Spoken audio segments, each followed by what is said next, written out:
आदाब दोस्तों, मैं आपके साथ जफर सिद्दीकी। आप देख रहे हैं टाइम्स एक्सप्रेस। कल 1 जून को देश की लोकसभा चुनाव खत्म हो गए। पिछले 10 सालों से सत्ता की गद्दी पर बैठी भाजपा यह दावे ठोक रही थी कि अब की बार मोदी सरकार। वहीं इंडिया अलायंस का यह कहना था कि इस बार परिवर्तन की लहर चल रही है। इंडिया अलायंस लगातार ये कह रही है कि इंडिया अलायंस जो है वो इस बार सत्ता में आ रही है, लेकिन देश की राजधानी दिल्ली के चांदनी चौक से आम आदमी पार्टी के उम्मीदवार सोमनाथ भारती ने कहा कि अगर प्रधानमंत्री नरेंद्र मोदी अब की बार प्रधानमंत्री बनते हैं तो मैं अपना सर मुंडवा लूंगा। एक बड़ी बात कही है आम आदमी पार्टी के नेता ने। वहीं कल देश की राजधानी दिल्ली में मल्लिकार्जुन खड़गे के घर पर इंडिया अलायंस की एक बैठक हुई। बैठक में इंडिया अलायंस के सभी मुख्य चेहरे पहुंचे। कांग्रेस के गद्दावर नेता राहुल गांधी, सोनिया गांधी, आम आदमी पार्टी के राष्ट्रीय संयोजक और दिल्ली के मुख्यमंत्री अरविंद केजरीवाल, राज्यसभा सांसद संजय सिंह, उत्तर प्रदेश के पूर्व मुख्यमंत्री अखिलेश यादव। वहीं डिंपल यादव के आने की खबर थी लेकिन वो नहीं पहुंच पाई। हेमंत सोरेन की पत्नी कल्पना सोरेन भी वहां पर पहुंची थी। बिहार के पूर्व उप मुख्यमंत्री तेजस्वी यादव, शरद पवार और सभी दलों के बड़े नेता वहां पर मौजूद रहे। सभी का यह कहना है कि इस बार इंडिया अलायंस जो है वो सत्ता में आ रही है। और बैठक में यह तय हुआ कि 4 जून को सभी दलों के नेताओं को, कार्यकर्ताओं को चुनाव आयोग पर नजर रखनी है कि किसी भी तरीके से कोई धांधली ना हो सके। देश भर में चुनावी नतीजे सामने आ रहे हैं, उससे ये पता चल रहा है कि भाजपा का सुपड़ा साफ होता नजर आ रहा है। इसी बीच कई लोकसभा चुनाव में बीजेपी के नेता और तमाम मंत्रियों ने धांधली करने की कोशिश की है।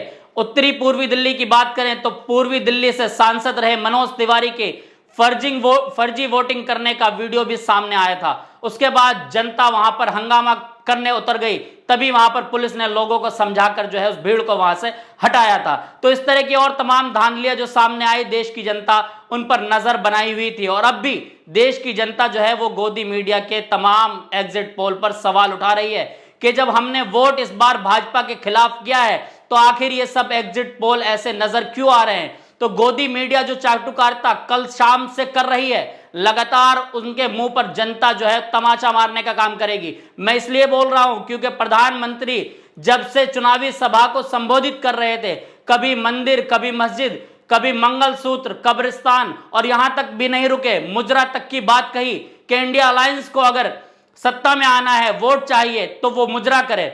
प्रधानमंत्री ने मुजरा तक की बात कही और तमाम नफरती भाषाओं का इस्तेमाल किया, लेकिन वो सब बेकार हो गया क्योंकि लोकसभा के नतीजे सबको चौंकाने वाले आ रहे हैं। जबकि चौथे चरण में ही अमित शाह का यह बयान आया था कि 387 सीटों में चुनाव हुए हैं, जिनमें से 270 सीटें हम जीत चुके हैं। यानी कि अमित शाह ने चौथे चरण में ही कह दिया था। तो चुनाव के बीच आखिर आंकड़े अमित शाह को कौन बता रहा है, इस पर भी जनता सवाल कर रही थी। और अब भी सवाल जारी है कि आखिर ये आंकड़े अमित शाह को किसने बतलाए। कांग्रेस के नेता ने जानकारी दी कि अमित शाह ने कल सुबह से, यानी कि कल 1 जून था, कल सुबह से 150 से ज्यादा कॉल डीएम को कर चुके हैं और धमकाने का काम कर रहे हैं अमित शाह। लेकिन देश की जनता इस गुंडागर्दी के खिलाफ मजबूती से वोट किया है और अच्छे नतीजे की उम्मीद कर रही है। पीएम मोदी मौन व्रत पर है, बोल नहीं रहे हैं। कल से कोई प्रधानमंत्री की अब तक प्रतिक्रिया नहीं आई है। एक बार फिर जनता से अपील कर रहा हूं कि देश के लोकतंत्र पर भरोसा रखें और गोदी मीडिया जैसे चाटुकारिता कर रही है। 4 जून को सत्ता बदल रही है, इसका एग्जिट पोल आप हमारे चैनल पर देख सकते हैं। लगातार कल से हमारा चैनल आपको ग्राउंड की वो एग्जिट पोल दिखा रहा है जो ग्राउंड पर जनता से जाकर हमारे रिपोर्टर्स ने बात करी है, जो जनता के दिल में दर्द था। यानी कि प्रधानमंत्री के खिलाफ जिन लोगों ने इस बार वोट करने का ठाना था, वो इसलिए क्योंकि देश के अंदर बेरोजगारी, महंगाई पर तमाम मुद्दे हैं जिन पर सत्ता में बैठे लोग महंगाई का मैं बोलने के लिए तैयार नहीं है। वहीं इंडिया अलायंस के लोग ये कह रहे हैं कि हम 8,500 रुपए महीना जो है वो लोगों को देना शुरू करेंगे। तो इस तरह की तमाम योजनाओं के लाभ लेने के लिए लोग इस बार मन बनाकर वोट कर रहे थे, लेकिन एग्जिट पोल जब उसका बिल्कुल अपोजिट आ रहा है तो लोग इससे भी नाराज हैं कि गोदी मीडिया का जिस तरीके से लोग बहिष्कार कर रहे थे, वही बहिष्कार अभी भी जारी है। गोदी मीडिया को लोगों ने देखना बंद कर दिया है। आपको अगर सच्ची और अच्छी खबरें देखनी है तो आप टाइम्स एक्सप्रेस पर हमारे साथ तमाम इस तरह की खबरें देखते रहिए। जब तक के लिए आपसे लेता हूं अलविदा। जय हिंद।